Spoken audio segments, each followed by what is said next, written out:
Assalamualaikum warahmatullahi wabarakatuh.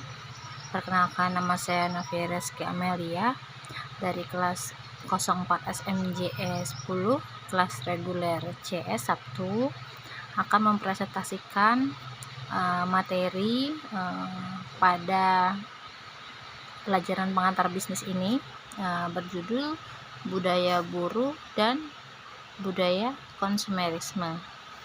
Nah, untuk pertama-tama saya akan menjelaskan mengenai budaya buruh terlebih dahulu.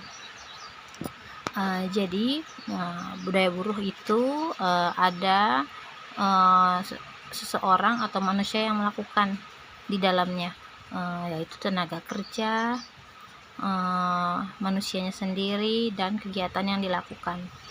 Nah, untuk pengertian tenaga kerja saya akan menjelaskan sedikit. Tenaga kerja merupakan modal utama serta pelaksanaan dari pembangunan masyarakat Pancasila. Tujuan terpenting dari pembangunan masyarakat tersebut adalah kesejahteraan rakyat, termasuk tenaga kerja. Tenaga kerja sebagai pelaksana pembangunan harus dijamin haknya, diatur kewajibannya, dan dikembangkan daya gunanya dalam peraturan Menteri Tenaga Kerja, yaitu per strip 04 garis miring 1994. Jadi pengertian tenaga kerja di sini adalah setiap orang yang bekerja pada perusahaan yang belum wajib mengikuti program jaminan sosial tenaga kerja karena adanya pentahapan kepesertaan.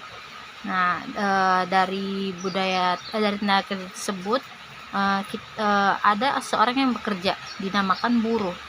Nah, buruh adalah mereka yang bekerja pada usaha perorangan dan diberikan imbalan kerja secara harian maupun borongan sesuai dengan kesepakatan kedua belah pihak, baik lisan maupun tertulis, yang biasanya imbalan tenaga kerja tersebut diberikan secara harian atau bulanan.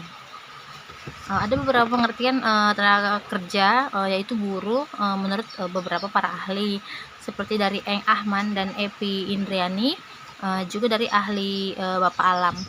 Kalau Eng Ahman dan Epi mengatakan bahwa tenaga kerja adalah seluruh jumlah penduduk yang dianggap dapat bekerja dan sanggup bekerja jika ada permintaan kerja.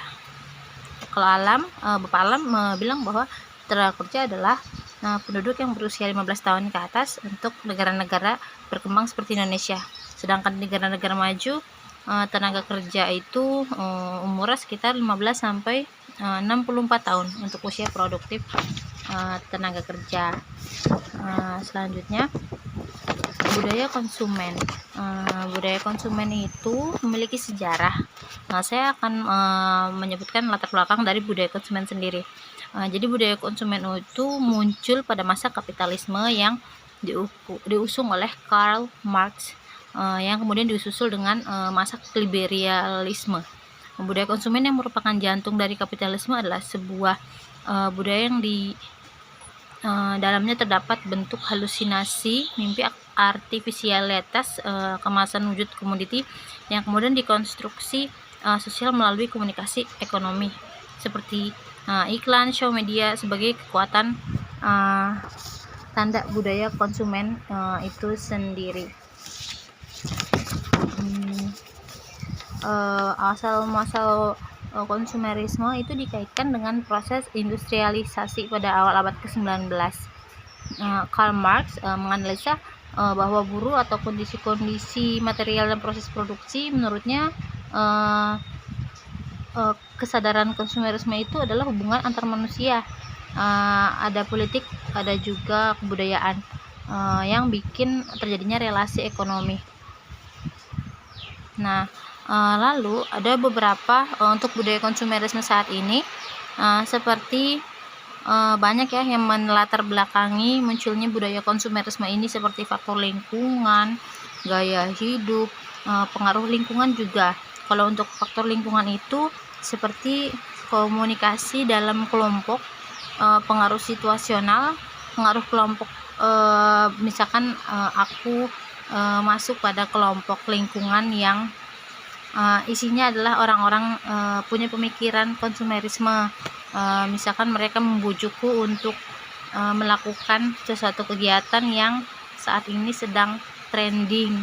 Misalkan lagi zamannya di Instagram harus berfoto-foto di tempat-tempat yang bagus, terus zamannya handphone menggunakan iPhone, sudah bukan yang BlackBerry atau Nokia lagi.